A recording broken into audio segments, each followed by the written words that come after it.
ነው በጣም ለየት ያለ ነገር አመለካከት አለኝ ስለ ጊዜ የሌላውን አላቅም ስለ ራሴ ጉዳይ ነው ማወራው።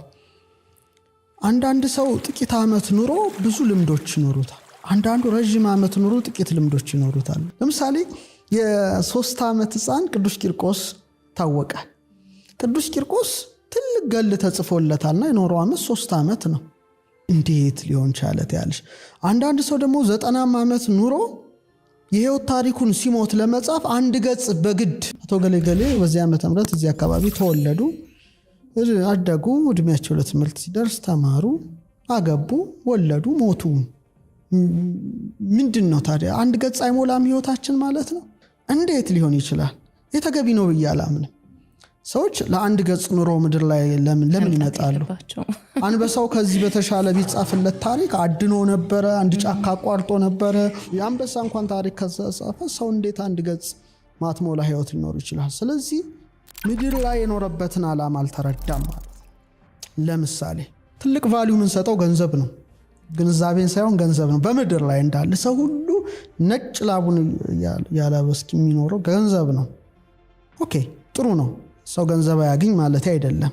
ግን ገንዘብን በህልምሽ ታስቢዋለሽ? አታቂው። ይኑርሽ አይኑርሽ አታቂው። የቀን መገልገያ ነው፣ የሌሊት አይደለም ነው። ኦኬ ስለዚህ ሰው 70 ምናምን ዓመት ቢኖር 8 ሰዓቱን በእንቅልፍ በቀን ያሳልፋል። አጠቃላይ ኦልሞስት 30 ምናምን ዓመት ይተኛል።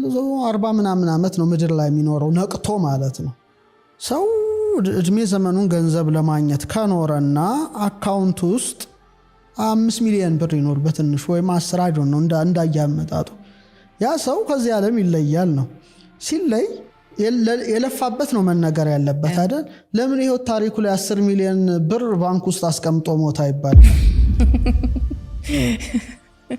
ምን ያህል እዛ ላይ ሲቆም ቆመ ነው ህይወት ታሪካችን ውስጥ እንኳን ሊገባ አይችልም። ሰው ለዚህ ብቻ አልነበረም መፈጠሩ ነው። ዛሱ አይኔ ሁልጊዜ የዓለሙ ሳይንስ ተምረነዋል፣ ግን ችግሩ ግራ ብሬናችን ነው አክቲቬት የሚያደርገው።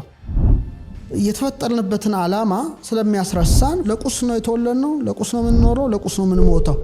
ስፒሪቹዋል ዓለም አክሰስ ስለማናደርግ ታሪክ የለንም። ከእድሜ ይልቅ የህይወት ኤክስፒሪየንስ ብዙ ነው አልኩኝ። ራሴን ወከየ ነው የምናገር። ይሄ ዳሴን ከንቱ ምናምን አይደለም። ለምሳሌ 16 በላይ ሀገሮች አይቻለው፣ 29 መጽሐፍ ጽፌያለሁ። በረሃ ውስጥ፣ በመርከብ ውስጥ፣ በአየር ላይ ብዙ ነገሮች ላወራልሽ እችላለሁ። የህይወት ታሪክ አውራ ብባል ከኖርኩበት እድሜ የሆነ ነገር ፈጥኗል። ኦኬ እዚህ ላይ ቆም ብዬ አስባለሁ ነው። ለምን ይሄ ሆነ ብዬ ሳስብ ጊዜ አንጻራዊ ነው የሚለው መልስ እኔ ላይ ይመጣል። ለምሳሌ ገንዘብ ይበረክታል።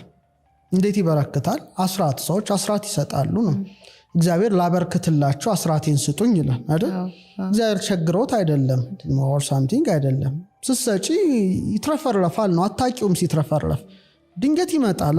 ለምሳሌ እኩል ደሞዝ እኔም አንቺም እናገኛለን or እኔና አንቺና ሌላ ያንቺ ተርፎሽ ይዛኛው ደግሞ ወዲያው ቡን ይላል። ምንድነው ቡን ያደረገው?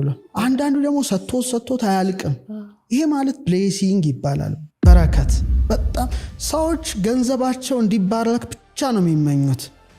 ጊዜም ባርከው አልፋ እግዚአብሔር ጊዜም ባርከው ካልሹ በጣም በጥቂት ጊዜ እጅግ ብዙ ስራ ሊያሰራሽ ይችላል። በቃ እኔ በራሴ ህይወት ያየሁት ነው። ሰው ዊትነስ ነኝ፣ አንድ ምስክር ነኝ። ለምሳሌ በጣም የሚገርመኝ መጽሐፍ ቅዱስ ክፍል አለ። ሐዋርያት ክርስቶስ ሳይጠራቸው በፊት የተለያየ ሙያ ያላቸው ናቸው። ለምሳሌ ታክስ የሚሰበስባል ለማቴዎስ፣ እነ ጴጥሮስ እና ዮሐንስ አሳ አጥማጅ ናቸው። ሌላም እነ ቶማስ የግንብ ስራ ወዘተርፈ፣ ሉቃስን ብትዩ ሐኪም ነው። የተለያየ ሙያ ናቸው ነው። ሰው ይጠራቸዋል። ሲጠራቸው ህይወት ተለወጠ። ያቺ ሞመንት የህይወት ቁልፍ ትለወጣለች። ምንድነው የሆኑት? ሱፐርናቹራል ነገርን ኤክስፒሪየንስ ማድረግ ጀመሩ። ምሳሌ እንዳይረባቸው ህብስት በርክቶ ይበላሉ። በቃ ቀረለ ማለት ልፋት ቀረለ ነው። በጣም ትልቅ ጉዳይ ነው ማወራው። አሁን እንደውም እስካሁን ካለው ለኔ ትልቅ ጉዳይ ነው ይሄ ብናገረው። ውሃው ወይን ይሆናል። ባህር ላይ እንምጣ ሲሉት እነ ጴጥሮስ ነው ይላቸዋል። ነፋስ ሲገሰጽ ያሉ ሙሴ ብርሃን ሲበራ በጣም ስፍር ቁጥር የሌለው ከስቅለቱና ከትንሳኤው በኋላ ጥቂት ሲለያቸው አሳ ለማጥመድ ሌሊቱን ሁሉ ይታገላሉ ነው። የትግል ህይወት ነውና ዓለም ለኔ እንደዛ ሌሊት ሆኖ የሚታየኝ ዳይሜንሽን አለ። ትግል አሳ ግን የለም። መታገል አሳው ግን አይገባ። በኋላ ንጋት ላይ ወደ ውሃው ዳርቻ ጌታ ይገለጻል። ንጋት ራሱን ችሎ ትርጉም አለው እና መረቡን በቀኝ በኩል ጣሉ ይላቸዋል። እና በቀኝ በኩል ሲጥሉት 153 ትልልቅ አሳዎች ተያዙ።